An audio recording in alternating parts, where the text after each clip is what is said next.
이렇게 노려보는데 진짜 다리가 달달달달 떨리는데 안 떨린 척 하려고 팔로 이렇게 딱 잡고 발 딱 누르고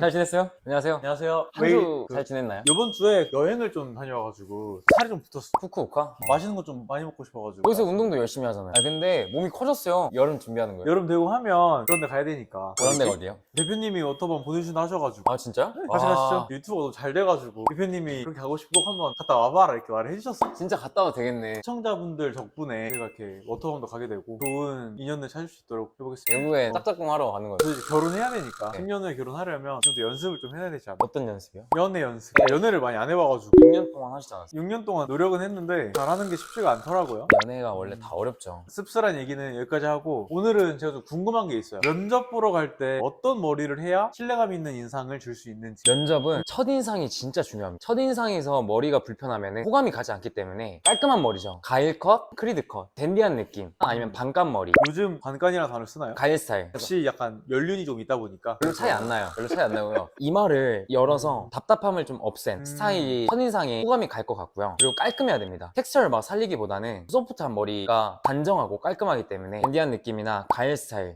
면접자분들한테 잘 어울리지 않을까. 너무 동의하는 게 일단 면접을 보게 되면 신뢰감과 자신감을 드러내는 게 상당히 중요합니다. 이마를 오픈한 스타일은 상당한 자신감을 표현할 수가 있어요. 자신감 있어 보인다는 무슨 뜻이냐? 준비한 게 많아 보인다라는 의미거든요. 본인이 준비한 게 많고 자신이 있을수록 면접에서 움츠러드는 게 아니라 오히려 그걸 보여주기 위해서 더 자신감 있게 행동을 한단 말이죠. 이마를 보이는 스타일을 함으로써 자신감을 표현할 수 있는 부분이지 않을까. 면접 끝내겠다라는 걸 보여줄 그쵸, 수 있기 그쵸. 때문에 확실한 포인트죠. 헤어스타일은 정말 중요한 것 같아요. 또 이 면접 얘기하니까 미용 하시는 분들이 요즘 인턴 면접을 좀 많이 보세요. 근데 그런 분들한테 해주고 싶은 말이 있어요. 면접에서 가장 중요한 건 처음 등장해서 딱 30초거든요. 그래서 저는 그거를 꼭 준비했으면 좋겠어요. 가장 먼저 하는 질문이 혹시 준비된 자기소개 있으면 해달라 이렇게 얘기를 하는데 거의 대부분의 분들이 그거를 준비를 못해서 상당히 당황을 하시더라고요. 당황하게 되면 머릿속이 하얘지잖아요. 또 아무 말 대잔치에 자기가 이력서에 썼던 그 자기소개를 그대로 읊는 사람들도 많은데 정확하게 딱 30초에서 1분 정도 본인의 자기소개를 준비해서 처음부터 이렇게 당당한 모습으로 본인을 어필을 하게 된다면 면접의 50% 이상은 먹고 들어간다. 면접관이 보기에 이미 신뢰가 있어요. 맞는 말이거든요. 근데 외우면 안 돼요. 내가 무슨 말을 해야 될지 준비를 할 때 외우면 안 되고 자기 자신을 잘 알면은 당연히 당당하게 말할 수 있죠. 잘 보여야 되는 거 그런 거 다 빼고 내 단점, 내 장점, 내가 잘하는 거, 내가 어필할 수 있는 무언가를 1분 자기소개를 할 때 넣어야지. 뭐 내가 어떤 삶을 살았고 이런 거 전혀 궁금하지 않아요. 난 이런 걸 잘해. 저희도 처음에 그걸 딱 들었을 때 이 사람한테 궁금한 게 생기지 얘기가 거기서 길어지고 자꾸 이상한 얘기를 해버리면은 별로 귀가 열리지 않아요. 추천드리는 제 멘트가 있죠. 이거 두 개면 자기소개 충분합니다. 하나는 감명 깊게 읽은 책과 본인을 엮는 거예요. 예를 들어 저 같은 경우에는 데일 카네기 인간관계론을 읽고 1분 자기소개를 만들었었던 적도 있고 또 하나는 존경하는 인물이 좋은 점이 그 인물의 삶에 나 자신을 투영해서 내 매력을 어필하는 게 쉬워요. 저 같은 경우에는 고려의 서희 장군을 어필했었거든요. 미용실 면접에서 면접관분들이 다 웃긴 했는데 무력으로서 진압한 게 아니라 대화로서 분쟁을 해결하고 원하는 것까지 확실히 얻어내는 커뮤니케이션 능력이 가장 도움이 되는 능력이 아닐까. 그럼 막 질문들이 들어오죠. 존경하는 인물을 면접에서 말하고 싶을 때는 너무 흔해서 그 사람이 어디를 존경하냐라고 공격이 들어올 수 있는 그런 인물보다는 면접관들이 들어도 약간 생뚱맞아서 내가 말하는 걸 그대로 다 믿을 수 있는 그런 인물을 하는 것도 정말 좋습니다. 면접은 방어와 공격이에요. 면접관이 들어오는 공격을 막고 내가 공격관을 찔러야 되거든. 면접자와 면접관의 관계에서 배울 수 있는 사람의 관계로 발전이 돼서 합격 확률이 확 올라가는 거예요. 상대방이 무슨 질문을 할 거를 예측을 해가지고 뭐 질문 리스트를 뽑아놓고 대답 준비를 해야 돼요. 막상 가면은 되게 긴장이 되기 때문에 준비를 하더라도 이게 생각이 안 날 수 있어요. 집요하게 준비를 하시겠다 하시면은 꼭 외우셔야 됩니다. 다 외워야죠. 어떤 질문이 들어와도 방어를 할 수 있는 자신감, 이 사람이 외워서 하는지 진짜 진심으로 말하는지 눈에서 이제 나오거든요. 그래서 눈에 자신감이 딱 있어야 되고요. 저는 반대로 도혁 선생님과 다르게 제가 지금까지 살면서 스스로 도전을 해서 그걸 이룬 경험에 대해서 얘기를 해요. 제가 스스로 뭘 도전해서 그걸 이루고 어떤 걸 깨달았고 이런 거에 대해서 설명을 할 수 있게 되면은 신뢰감을 먼저 얻을 수 있어요. 그냥 시켜서 하는 게 아니라 진짜 뭘 도전을 해서 벽을 깨 부수는 사람이라는 거를 알려줘야 되고요. 도전적인 사람이다. 또 하나는 본인의 성격이죠. 단점을 어떻게 보완하고 있는지, 멘탈이 좀 약하다, 멘탈을 좀 극복할 수 있는 책들을 읽어서 그걸 극복한 경험 같은 맞아, 경우를 맞아. 예를 들어서 하나를 얘기해주면은 와닿기만 하면은 거기서 벌써 궁금한 것들이 생기고 그 사람의 이제 호감도가 확 상승합니다. 얘기를 할 때 목소리를 먹으면 안 돼요. 딱딱딱 나가는 그게 있어야 돼요. 복식호흡.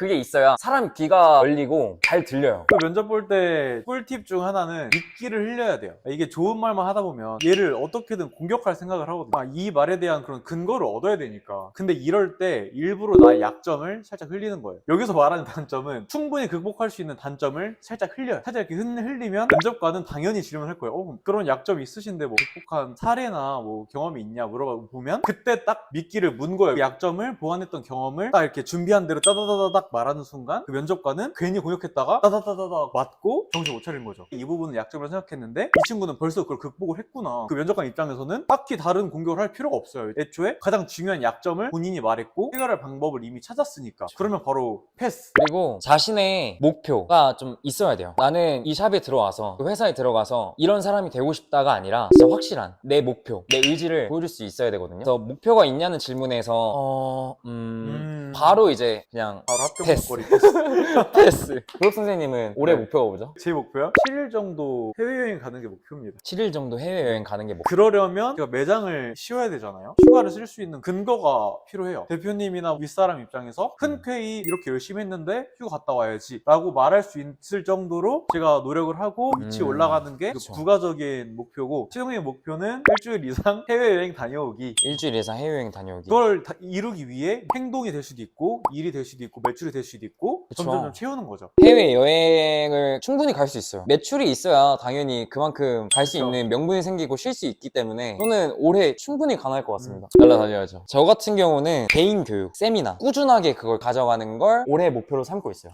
이렇게 생각하니까 저 목표 하나 더 있어요. 올해 11월에 대학원 원서를 넣을 건데 합격하는 것도 제 목표입니다. 합격하기가 쉽지 않나요? 아니, 성적을 많이 봐가지고 쉽지가 않을 수도 있을 것 같아요. 그것도 면접을 봐요. 아니, 면접은 안 봐요. 그냥 성적으로. 대학원에 붙을 수 있게 제가 응원하도록 하겠습니다. 감사합니다. 도혁 선생님이 생각했을 때는 면접자분들이 하기 좋은 머리는 어떤 거라고 생각하세요? 안 되는 머리 있어요. 탈색. 꼰대 같을 수 있는데 탈색한 사람에 대한 편견이 있는 건 아닌데 제 주관으로는 그렇습니다. 면접을 보러 가는 곳이 패션 쪽이나 힙한 곳이면은 탈색 모여도 괜찮다고 보거든요. 미용실도 컬러샵이면은 탈색모 괜찮죠. 어차피 오히려 탈색하고 가야 돼. 근데 그 분위기에 맞지 않는 머리는 실이 깰 수 있다는 점 참고해 주시고요. 저는 추천하는 머리는 그렇죠. 포마드 스타일 추천드립니다. 근데 중요한 게 있어요. 70년대 포마드를 하면 안 되고 스퀘어 라운드 쉐입을 살린 요즘의 트렌드까지 겸비한 클래식하면서도 세련된 포마드를 추천드립니다. 신뢰감을 되게 줄 수 있고 그리고 일단 멋있어요. 그 사람의 이목을 확실히 딱 끌 수 있는 헤어스타일이라고 보고요. 그것도 중요하죠. 손톱이랑 입술 각질 관리 진짜 열심히 하셔야 돼요. 면접 볼 때 가장 먼저 보이는 게 그 사람 얼굴, 머리, 앉아있는 자세, 마지막에 손톱 보거든요. 근데 여기서 제일 중요한 거는 모든 게 다 완벽해야 된다는 건데 앉아있을 때부터 허리를 곧게 펴고 어깨를 예쁘게 내려놓고 딱 정돈된 머리 스타일과 약간 인자한 미소, 면접 프리패스 할 수 있지 않을까. 그것도 있어야 돼요. 시선 처리. 말을 하면서 사람이 긴장을 하다 보면은 뭐 아래를 쳐다보고 막 위에 쳐다보고 면접관 분들을 못 쳐다보거든요. 굉장히 마이너스예요. 자기가 그런다고 하시는 분들은 카메라를 켜서 꼭 연습을 하시길 바랍니다. 눈에서 레이저 나오는 게 마음속에 말할 게 많다. 눈빛으로 보내야 돼요. 눈빛으로 보내야 됩니다. 그래 면접관도 들을 마음이 생겨요. 나 쳐다보지도 않고 그냥 뭐 약간 우물쭈물하고 하면 무슨 말 하는지 궁금하지도 않고 그냥 지루하다?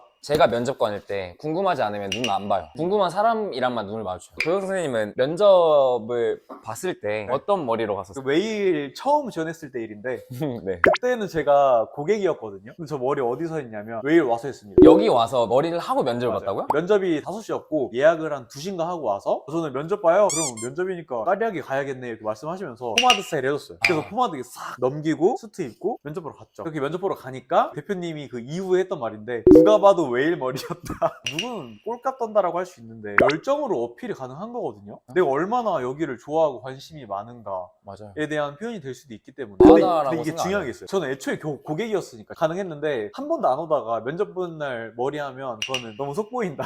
저건 좀 속보일 수 있다. 왜 면접 때 그 무섭지 않았어요? 멘탈을 잡으려고 많이 노력을 했죠. 한 번 떨어졌거든요. 단체 6대3 면접을 봤어요. 우성 원장님이 수트인데 여기 파라 밖으로 빼고 노란색 틴트 안경을 쓰고 이렇게 노려보는데 진짜 다리가 달달달달 떨리는데 안 떨린 척 하려고 팔로 이렇게 딱 잡고 반 딱 누르고 그러고 면접 봤죠. 저는 11명이 제 앞에 있었어요. 저도 있었지 않아요? 시뮬레이션도 시켰잖아요. 시뮬레이션 했었죠. 고객 응대하는 모습 보고 싶다고 제가 고객이라고 생각하고 한번 응대해주세요 라고 말해가지고 제가 고객 역할을 했어요. 좀 세게 나가라 해가지고 옷 젖은 상황 연출할게 하고 옷 젖었잖아요 하면서 막 이렇게 막 짜증냈거든요. 고객님 죄송합니다 하면서 당황했던 모습이 아직도 생생합니다. 저도 면접 봤을 때는 쉽지 않았습니다. 면접 자체는 모두가 떨리고 모두가 쉽지 않아 하기 때문에 좋은 모습만 안 보이면 돼요. 그러니까 조금이라도 여유 있는 모습을 보이면 내가 30%만 긴장 안 한 모습을 보여도 옆에 있는 애들을 충분히 기로 누를 수 있다. 기로 누르는 거의 시작이 자기소개예요. 내가 첫 번째로 자기소개를 했는데 1분 동안 진짜 완벽하게 따다다다 했어. 그러면 반은 제낀 거다. 근데 그럴 때일수록 긴장하면 안 된다. 여유를 가져야 돼요. 그리고 또 막 질문했을 때 진짜 그거에 대한 답만 하는 건 진짜 바보 같은 짓이다. 아, 맞아요. 좋았던 경험 있어요 했을 때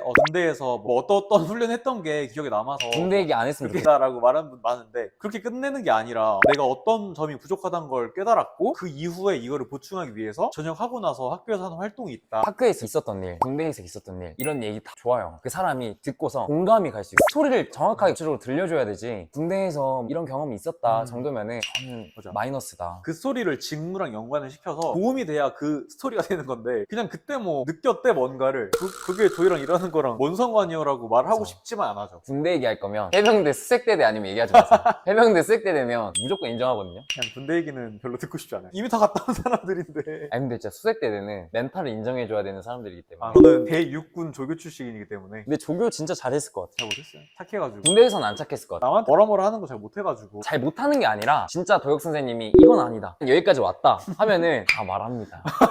이거 진짜 무섭게 말해요. 말을 못하는 게 아니라 참는 거다. 저는 약간 평화주의자라 사소한 거로는 분란을 일으키고 싶지 않은 그런 게 있어요. 지금까지 오래 같이 일을 해왔지만 진짜 평화주의자일 것 같긴 해요. 제가 이렇게 할 수 있었던 게 지금까지 너무 운이 좋게도 동료들이 너무 그냥 다 잘 맞고 큰 문제가 없는 사람들만 만나가지고 예민하지 않은 게 좀 큰 것 같아요. 도역 선생님은 제가 생각했을 때는 예민한 사람은 아니에요. 저 사람 예민하다 하면은 되게 불편해서 제가 이렇게 찍지도 않았을걸요? 그죠. 맞지? 저희가 면접에 관해서 얘기를 해봤는데 포괄적으로 얘기를 하는 시간도 가져봤고 앞으로도 그런 주제를 가지고 얘기를 많이 해볼 거라 다음 시간에는 조금 더 시청자분들께 도움을 줄 수 있는 주제로 다시 한번 돌아오겠습니다. 그럼 안녕.